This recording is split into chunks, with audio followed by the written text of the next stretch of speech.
Hello, everybody. Happy Friday. End of the week for some, start of the new for another. Uh, like to say hello to everybody. Good morning, good night, good evening, afternoon, wherever you may be in this planet.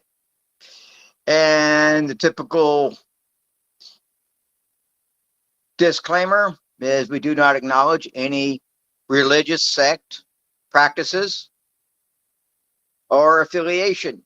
That this is neutral ground, that this is primarily for Jediism.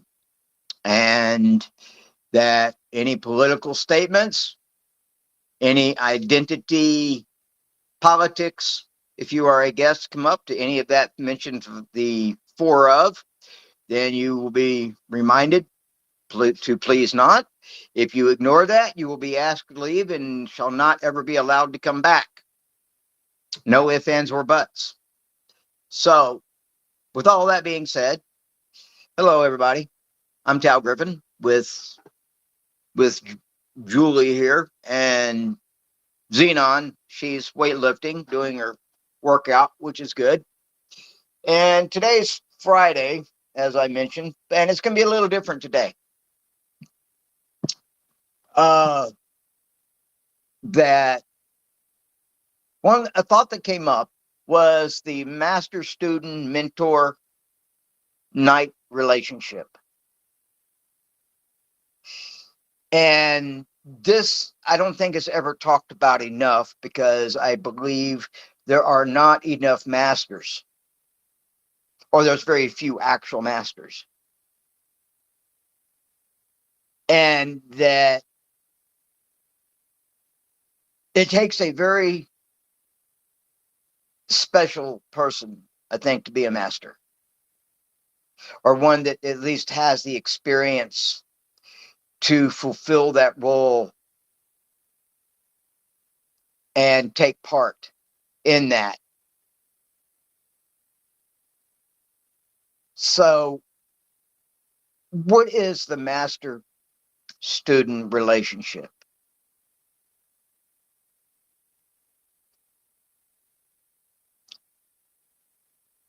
I believe that it is both. It is that the master is still willing to be the student, and there are times when the student actually becomes the master. But there are those possibly that would think that the student has nothing to say.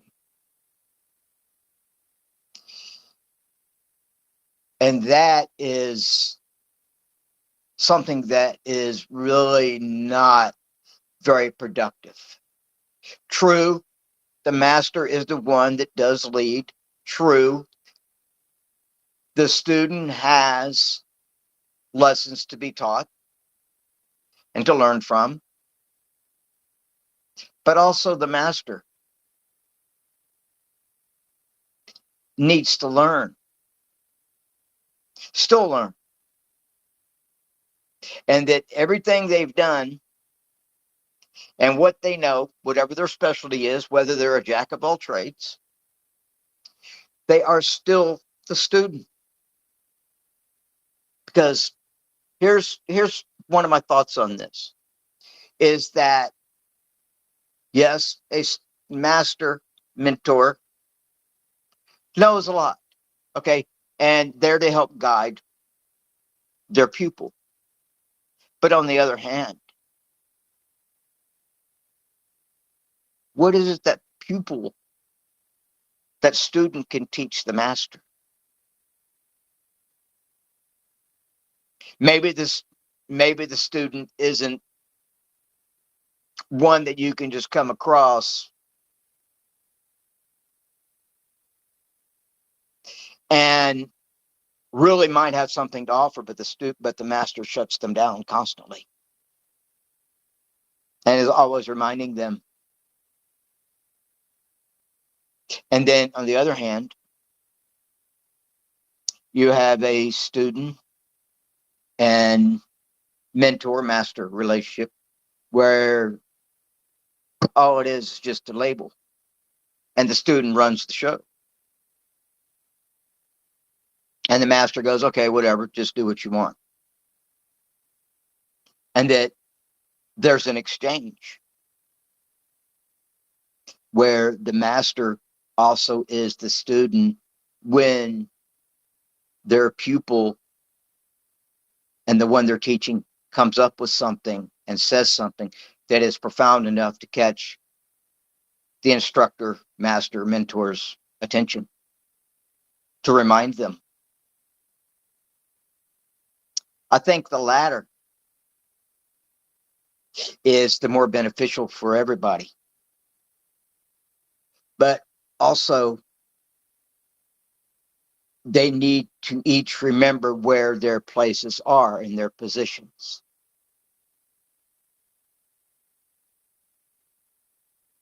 That the master, yes, wants to have that student to have some lateral movement, but yet still stay in place with what the foundations and the principles are. And that always be a reminder. And on occasion, the master needs to remind the students, say, hey, look, you need to remember who you are and who I am. And what is it we're really doing here? And that you agreed to terms. And that should always be a reminder on occasion for the parameters.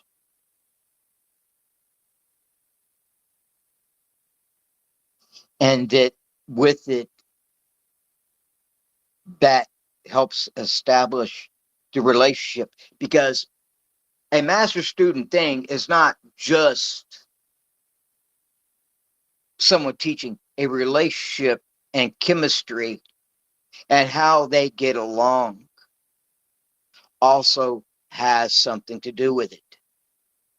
There has to be something relatable between the two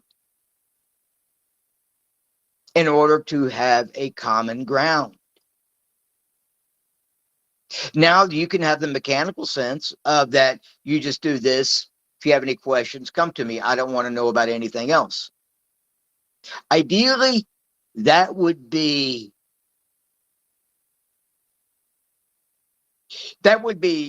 ideal, yes, because after all, what involvement would that mentor have in that student's life other than that?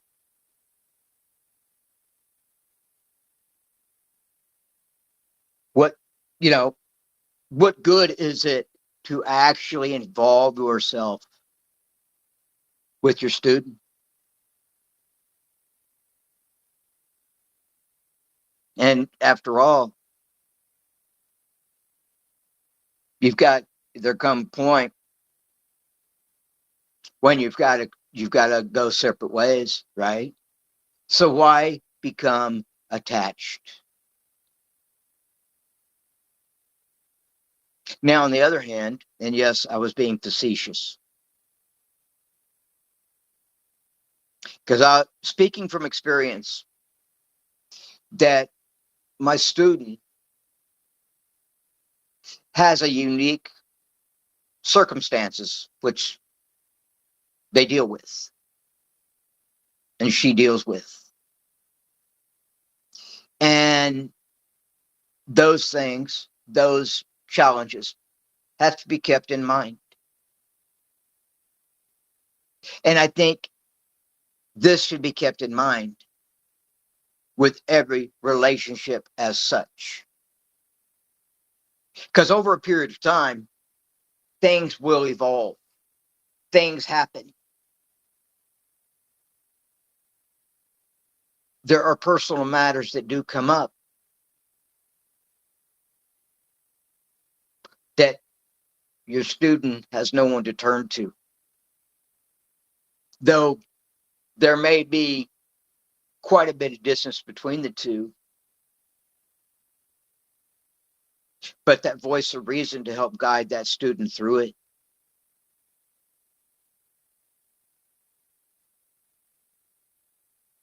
might make a difference. But also keeping in mind that there can be a lesson derived from that event, from that time.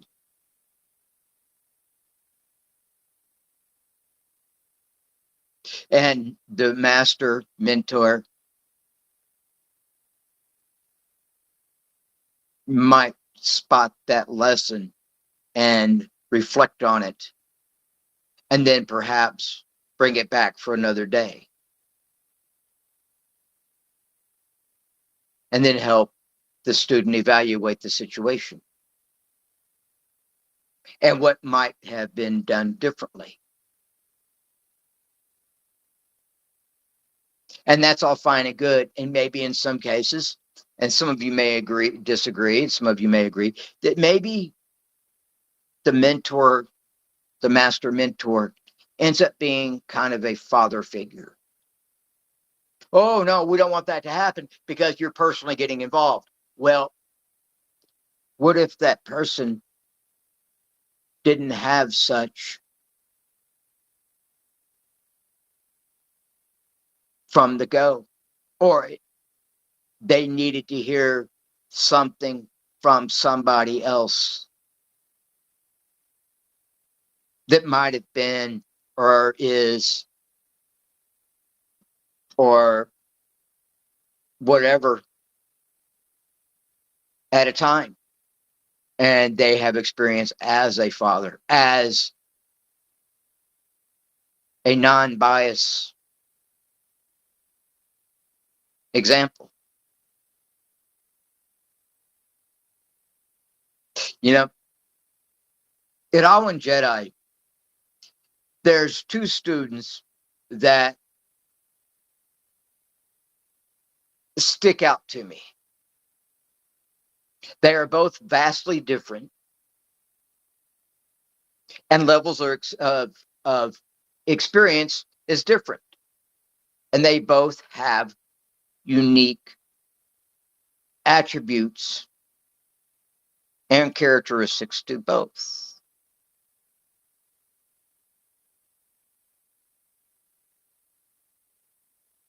But yet I still learn from both of them.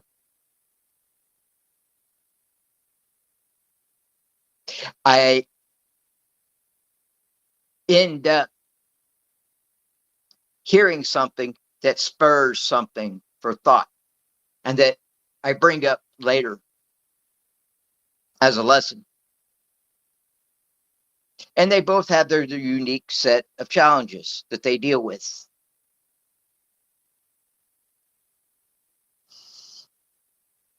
And it's with that also that things, lessons can be learned, lessons can be taught, and things learned from.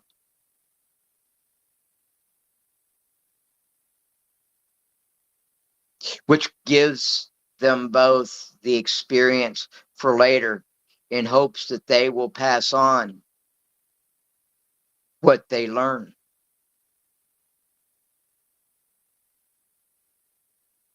So, yes, everybody teaches, everybody mentors, everybody is different in their masterhood.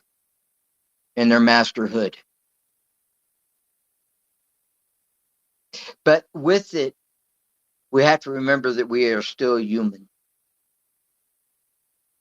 that we still have our flaws. Now, there are those masters I have come across that are arrogant, that you cannot tell them anything differently. Those are the ones that do the community harm. They will be correct. They will be right. No matter what you say, they will always be 100% right. Even if what has been shown and told to them, either in private or openly, they are still right. Those are what also harms this community. because they are just as guilty as those that have deceived others in walking away from the Jedi path.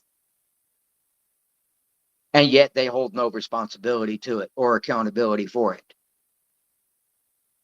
Oh, well, they just weren't cut out for this. They didn't like the way I taught. They couldn't hack it. Bullshit. Wake up. They came seeking help. They came seeking something for growth. And the arrogance drove them away.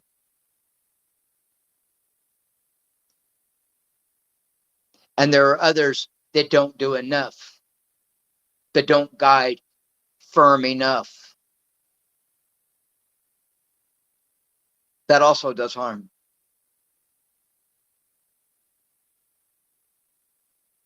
And there are those that have that balance. And this goes back to what I was saying a moment ago.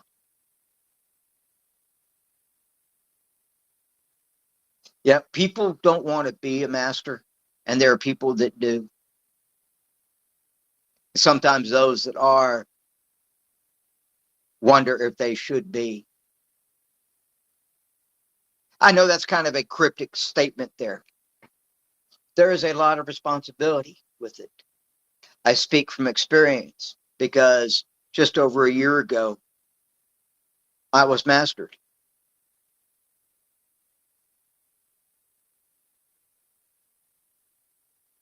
And there's another title that I got bestowed on, that was bestowed upon me, that I didn't think I was ready for, and sometimes I still don't think I am.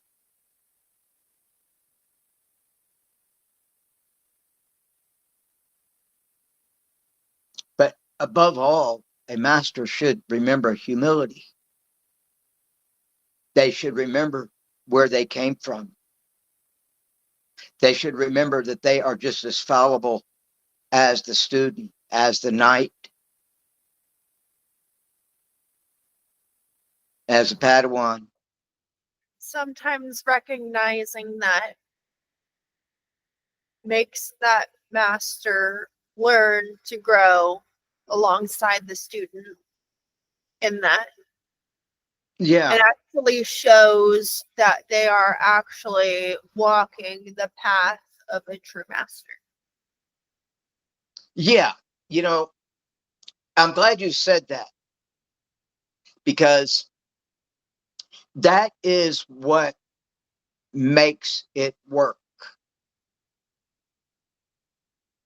You know, and that there does come a day, though, that there may be not anything else that master can teach. They will come to a point when their student exceeds, and then that's when the mentor or the master has to step back, go, my job is done. It's time for you to move to somebody else. But thank you for the opportunity. But until then, you make the most of it. You both grow. You both learn. And that a master should always be reminded of their flaws on occasion, of where they came from on occasion. Because that's what got them to have that title bestowed upon them. It's a privilege. No one is ever entitled to it. And if somebody came to me and go, Tal, you've done some things that have caused some damage, some real damage. And we feel that and believe by evidence shown that you no longer are fit for this position and this title.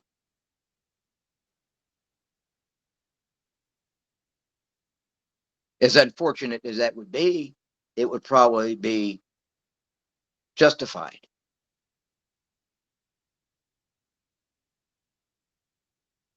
And if the master is honest with themselves and go, yeah, I really messed that one up, didn't I? And I don't know what I can do, but I will do what I can to make amends to it, but I won't expect to receive a title again.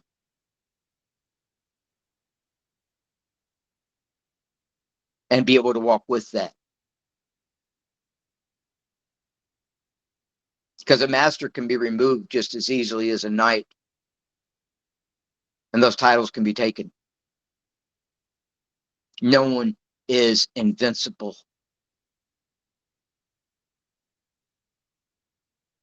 Everything is but for the moment. And I know I don't speak much about being a master. Why should I? There's no real merit to it.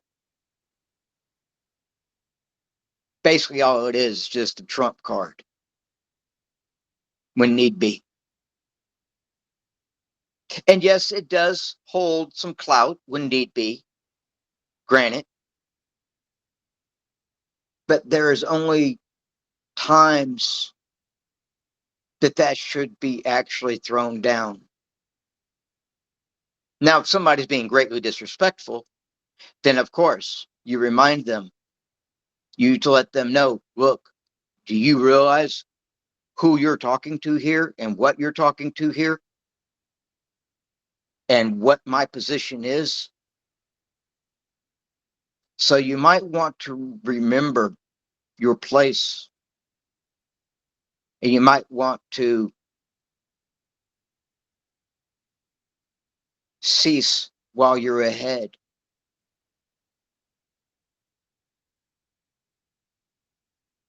Because this is not an area you want to go into. And remember, who is the student and who is the one that has earned their place.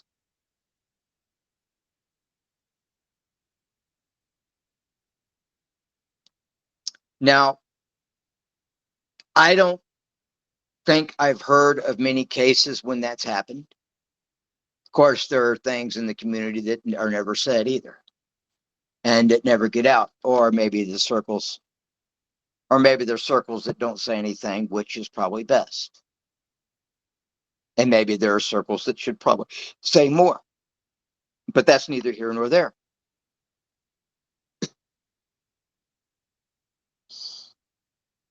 And the student master, the mentor, their personalities have to be in a way similar, but yet have the freedom to still be who they are. And that coming in and being completely dignified and proper, in my opinion, is probably the wrong way to go about it. You want to be who you are, because that's what got you there in the first place, along with the work. Yeah.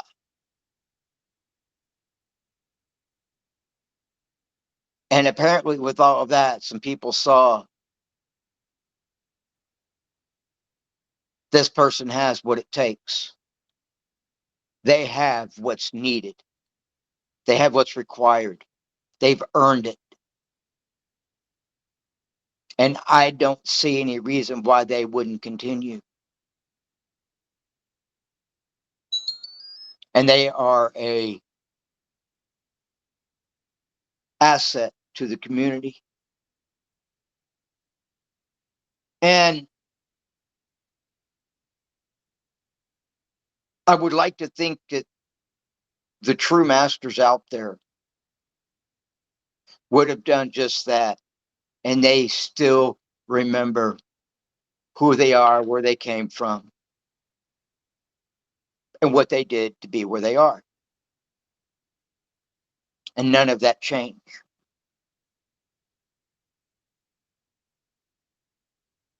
And on the other hand, some forget.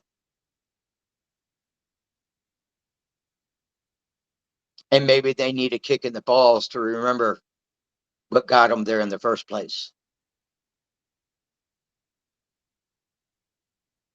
And I would hope that along with it, they remember this is why I'm still a master, because I am going through a time that I don't deserve what I have.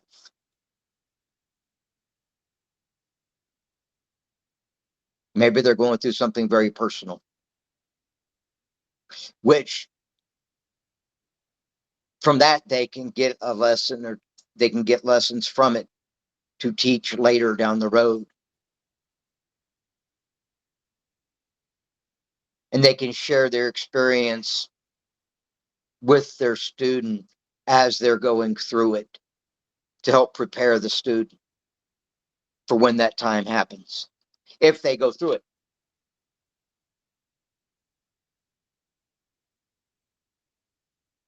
So,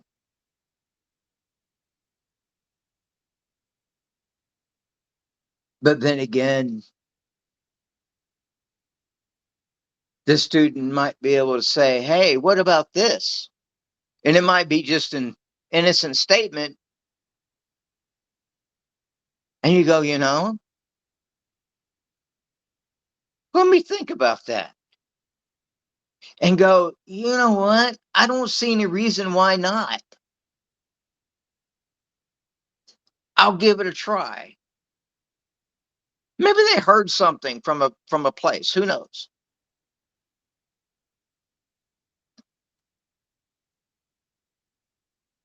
But that would be a good thing too, right?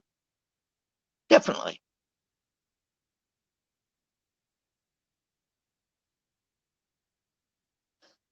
And but I don't think it's as hard as some people make it out to be. And I think some people make it out more than they should. And I mean, sure, some people walk around all puffy chested and everything else and going, look at me. Take all that away, and who are you? Who would I be also?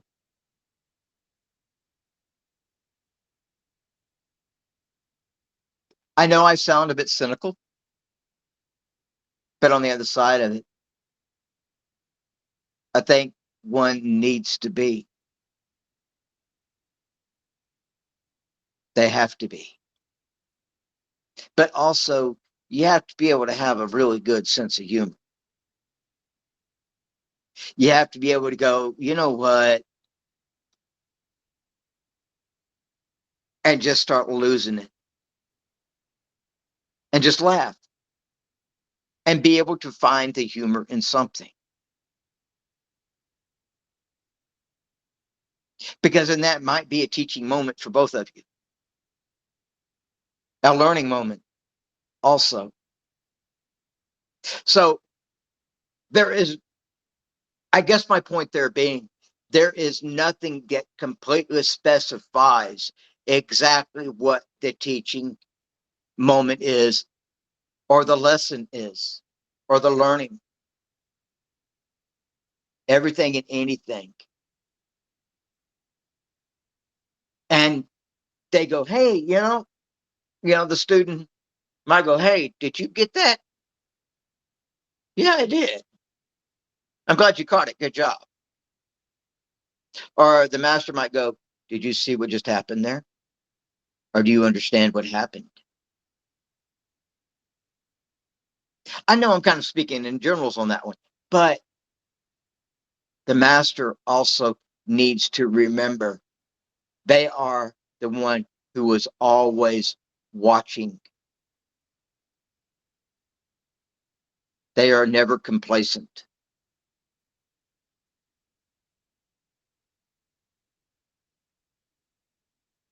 That might be forgetful at times, which, yes, happens. But on the other side, that master needs to always be watchful, always be in attendance in some way. Not always being there, but in some way be in attendance. And I think, in a way, on the other side, that the community needs to be reminded that, hey, this person is a master. They have something to offer. And this is where I think the biasness and these standards that come in that, well, we will not accept your rank unless you do it our way. I think that's complete bullshit.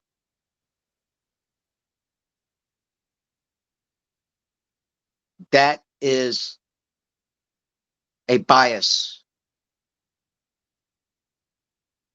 That is, it's our way or the highway, or you will not have. Did anybody grant you the force, or was it free for the taking? Did life hand you lessons? Under conditions? Yes. But they also were free for the taking as well.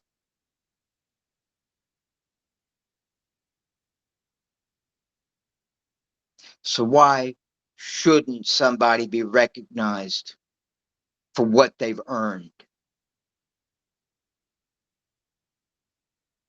What they worked for? And it may not have been in the traditional sense, but they earned it by God. Recognize it.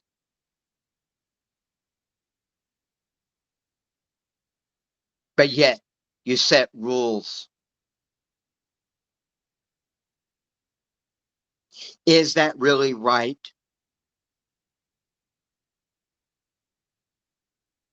I don't think so.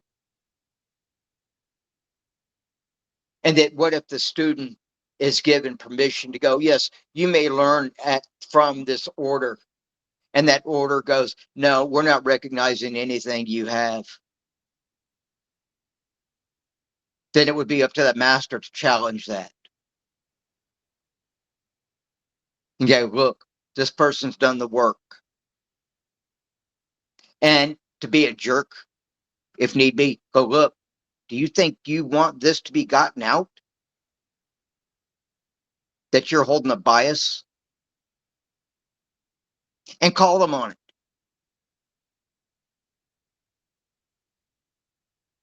Because we talk about the separation in the community.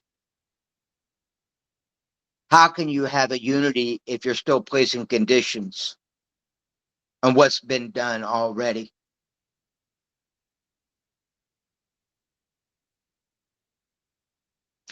I think that's a bit contradictory and two-faced.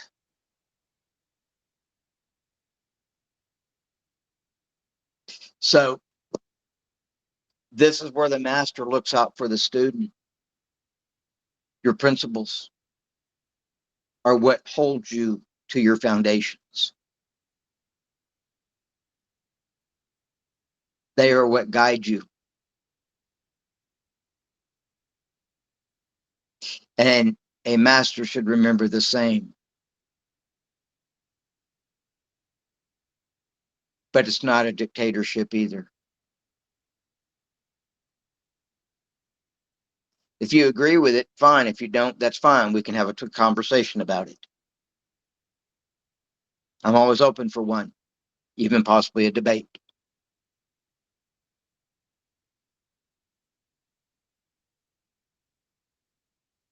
But the relationship is what's important and what's foremost.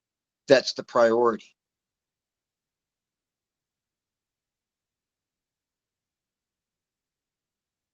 And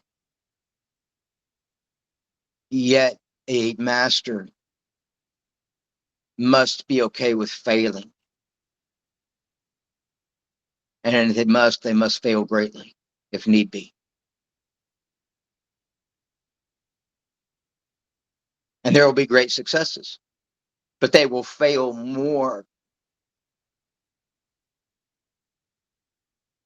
than a knight or a Padawan. They will bear the brunt more greatly as well. And they always have to remember that. Their student is the reflection. That student looks messed up from the teachings. Who is responsible for that teaching? And a master needs to be able to openly accept the criticism. And the student should also be honest with the master, going, hey, look, man, I don't like the way you're doing this.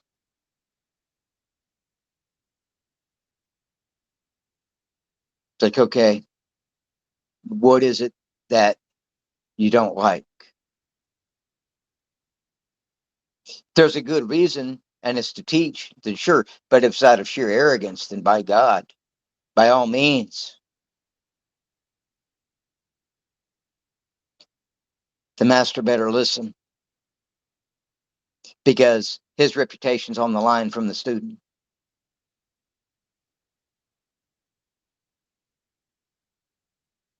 Because everything he does is in tenfold from the student. The student can also make or break a master.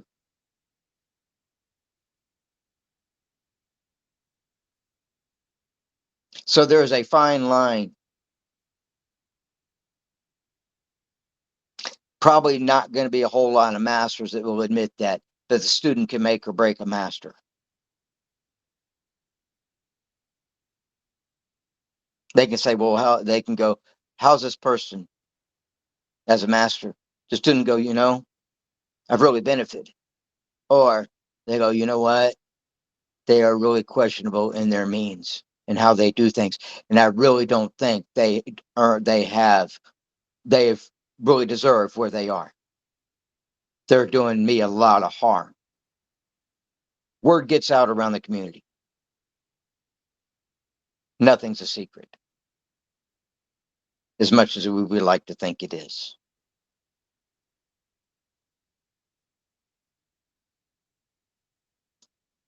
And to keep that in mind is not being naive.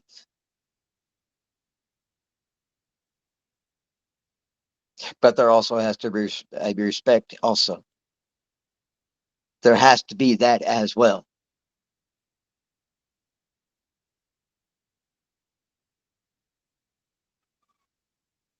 So I wanted to touch on this today. And it might be a while before I touch on it again. And I hope those out there that do listen might get something from it. I might not have said anything. I might have said something. I don't know. But if you could leave a comment, maybe subscribe, or just refer, any of that would be appreciated. But I want to leave you with something. Remember where you came from. Remember what you did to be where you are. If you have succeeded in great things, remember what it took to get there. If you had failed many times and still succeeded, remember what it took to get there. If you have yet to fail, fail. Look for failure. Look for a reason to fail.